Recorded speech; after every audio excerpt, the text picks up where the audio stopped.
King Charles beams in never-before-seen snap as he takes on brand-new role. The brand-new photo shows King Charles in the formal part of the gardens on his Sandringham estate looking relaxed. As pictured in the sunshine leaning on a shepherd's crook. The king has turned cover star by appearing on the front of a magazine in a brand-new, never-before-seen portrait.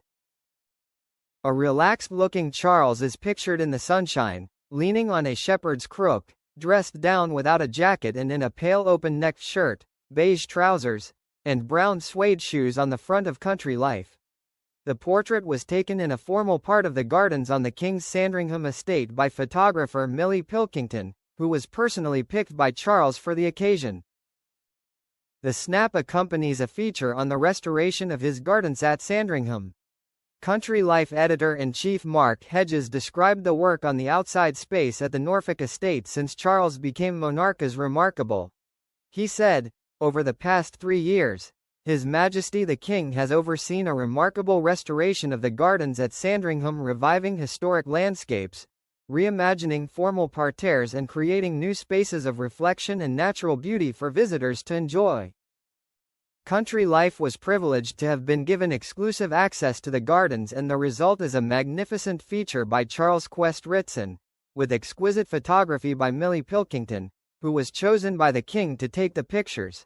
The magazine describes Sandringham's 60 acres of pleasure gardens, surrounded by woods and parkland, as a showcase of the finest designs.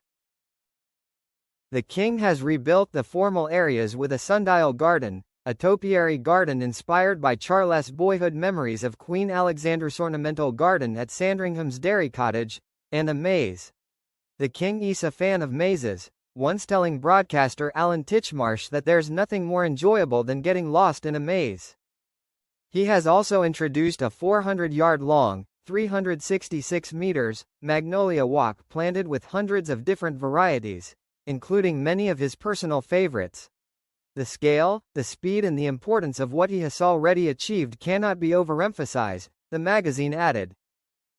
The gardens at Sandringham are usually open to the public from April to October. The King's disgraced brother Andrew Mountbatten Windsor is said to move to a home on the wider, private Sandringham estate sometime in the new year, after being banished from the monarchy. Sandringham was first bought in 1862 by Edward VII, when he was Prince of Wales, as a private country retreat. It has 16,000 acres of farmland, 3,500 acres of woodland and 150 properties. In recent years, it has become the tradition for the royal family to spend the Christmas period at Sandringham.